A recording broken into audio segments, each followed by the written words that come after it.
What's up, guys? This is Rise, and welcome to another video. And today, Uncle Instinct has submitted some battles for us. If you're on Team Instinct, this man is your uncle.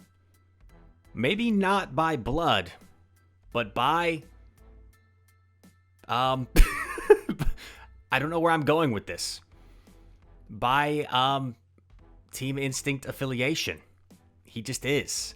And he's rocking a pretty cool team of Kommo-O, Ampharos with Zap Cannon, by the way, and Galarian Stunfisk, a very strong meta pick, as we know.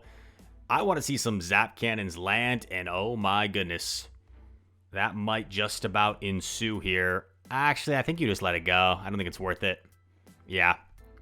Tempting to go for that Zap Cannon, but you have this energy loaded on your Kommo-O. This is, I think, the better play. Dragon Claw will threaten and gets a shield, and just going to go for the next one right away. Wants to get it off before Surfetched gets to a move. I like the decision. The Mighty Duck trying to punch down, but going to be forced to throw a move. And now you just put it all on your Galarian Stunfisk. Oh, unnecessary boost is brutal for the Surfetched. And you have to think that's probably his best G-Fisk counter. Empoleon comes in. Empoleon will probably draw a shield here. But G-Fisk is going to come out with a bunch of energy. And you just hope that whatever's in back, your G-Fisk can threaten. Could be like a Charizard, maybe. Charizard would kind of make sense with the team composition. And it is even better. A Gengar. Earthquake coming through. And by the way, this is a shiny Galarian Stunfisk. Shiny best buddy. And he makes the ground shake. Gets rid of that Gengar. Editor Chris was in a bit of a rush on these team graphics, so didn't account for the shininess of the Galarian Stunfisk. Scizor. Okay, interesting matchup. Night Slash doesn't do much here, and Scizor is not even threatening the Iron Head. Like, if you're the Scizor here, I think you have to at least build up and threaten the Iron Head, because there's no incentive for Kommo-O to shield when you know it's a Night Slash. Baiting the potential close combat, and the opponent calls it. Dude, I feel like people always call the bait with Kommo-O. I don't know what it is. Night Slash lands. We see the boost, and a hard swap into Ampharos. Ampharos not going to bother committing a shield. And boosted Night Slash going to Chunk. And Scizor allows Ampharos to farm down. A potential misplay there. Oh, baby. Will this Zap Cannon land? Zap Cannon. Oh my gosh, dude. I was going to say it's kind of a shame Focus Blast you don't have at this moment. But Zap Cannon basically was even better in that it allowed him to almost one-shot and then get an extra Volt Switch worth of farm. And now you're in a really confident position here. G-Fisk can just straight up beat Giratina, I believe. And to get off this extra damage with your Kommo-O, going to make things even more comfortable. Do we see a shield? No. Just going to come in with G-Fisk. The Giratina's at half health, so Earthquake plus Mud Shots should be about enough here. Earthquake, I would say, probably does like 40%, maybe a little more. To Giratina. Let's see if this lands. I guess you probably shield this one if you're Gira. I feel like they're less likely to bait here. Good shield. And Gira's just so bulky and spammy that it's gonna put up a fight, but I just don't think there's any way here. Earthquake. Maybe Gira lives it barely. No, KOs.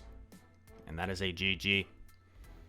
Uncle Instinct, I think, needs to charge the phone, though. 10%, bro. That is starting to get a little bit risky.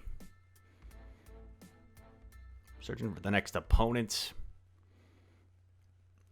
Uncle Instinct trying to catch bugs in that net, but he catches a Talonflame. That's pretty good, too. The whole team has play against Talonflame.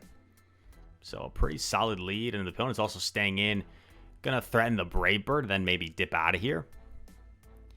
They get the shield. They dip into Wall Rain, but oh man, this is a free chance to close combat and dip. close combat. Interesting. Coming in with the G-Fisk. Kind of surprising to me. I guess G-Fisk against the Shadow Walrein can probably just two-shot. Yeah, can just two-shot with Rock Slide. So it feels like it's safer. And Ampharos doesn't have Thunder Punch. Actually, Walrein lands the Earthquake. Ooh, got a little greedy overfarming perhaps. And gonna be forced to let it go. But now you Volt Switch down, I think. You Volt Switch down. Walrein will get off an Icicle Spear here, but that's fine. Still gonna take it. Once you go down a shield early, you don't really want to expend that second shield unless you have to. Going for the Zap Cannon, I like this decision. This will do so much damage even though it's resisted. Boom! Lands. Attack fell. Uh-oh. Invisible Pokemon glitch. Interesting. I think you just simply shield and then farm down and you have Double Claw. Yeah, no reason not to shield because Talon's only going to get to one move there. Gonna go for Double Claw. If they shield, you probably have the close combat. Oh, going for the Claw. Safe play. I guess you didn't want to get caught not having the close combat and getting like Earthquaked. But I would have liked to see a close combat. It's such a strong move. But nice win either way. Very nicely done. And queuing up into the next one. Who we got here? Let's see. Battle starting. The opponent's name, Stradell. Solid lead. You're only really threatened by the fast move pressure of Scrafty. They swap Pidgeot with Gust, and they're met by an unfriendly foe in this Ampharos. They go for the Feather Dance. Interesting. I think you Zap. Okay. What do I know? I was going to say Zap because I don't think they shield. And I'm worried that like a Brave Bird would KO here. But I don't know if they even have Brave Bird at this point. They do. Oh. Yeah, that's not ideal. You lose Switch. But luckily they come back in with Scrafty. That would have been a bit devastating if they had come in with a harder punish. Scrafty also called the Dragon Claw. Big call. Didn't even react to that. Yeah, if Scrafty just decides to two-shield pup through here, this could be tough for the G-Fisk to overcome. Forced to shield a power-up punch, but Scrafty, like, this is kind of awkward. Are you going to just shield Dragon Claws here? No. And we're going to see what's in back here shortly, and the opponent might be regretting their decision to come in with Scrafty there, and it's Muck. Shadow Muck. So yeah, Shadow Muck doesn't do great against Kommo-O either, but it would have been a lot better there than it is against Galarian Stunfisk here. Is able to call the Rock Slide base, so I guess this game is not over. Dark Pulse lands. You just need to land one more Dark Pulse. Going for another Rock Slide. Gets a shield. I think you have to bait here if you're Muck. And then Kommo-O is still lurking in the back, so this looks like a tough spot. Muck actually calls it, but then one Dragon Tail is all you need. So opponent probably kicking themselves. Maybe just overthought that one. It should have come in with the Muck rather than the Scrafty against Kommo-O. Very interesting. Very interesting. I like this team a lot, though. This is a fun-looking team. Ampharos to lure out the potential Swampert. And okay. Solid lead here. Jellison typically doesn't have Ice Beam anymore, so gonna need 2 Shadow Balls to knock out. And you're just chunking a lot more with your fast moves as Kommo-O. Versus these Hex aren't doing very much. I like shielding the Shadow Ball. Has Double Claw here. And you can eat a Shadow Ball from this range. So, actually gonna double shield. Very interesting. Double shields. Wants to maintain some health here. I guess if there's like a ground type in the back. Want to keep this Kommo-O around. Goes for the catch. Lures out Charizard. And Rock Slide doesn't quite one-shot in Ultra League, I believe, but it does a ton of damage still.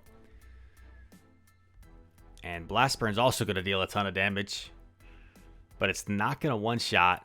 So you are going to land a Rock Slide here. Let's see how much this does. I want to say like 75%, but maybe it's more. Yeah, it looks like more. It looks like closer to like 80. Maybe more than 80. Dragon Claw doesn't quite KO, but gives some extra farm. If Charizard has a Claw, that'd be really nice, but it doesn't. Goes for the Claw immediately here against Jelly. Does this knock out? It does. And there's a Skunk in back. And this Skunk, like if it was a 1v1, could make this close, but close combat here, man. Boom! Nearly knocks out. The quick swap into Ampharos. The Volt Switch went through, so Ampharos can live anything here. And gonna get the win. Nicely done. Oh, wow. That's already the end of the video. A quick one, but a pretty cool team, man. And I thank you very much for submitting the team and the video. If you guys enjoyed this video, feel free to hit that like button. Subscribe if you're new. Comment down below. All comments are appreciated. And all that said, thank you for watching. I hope to see you in the next one. Peace.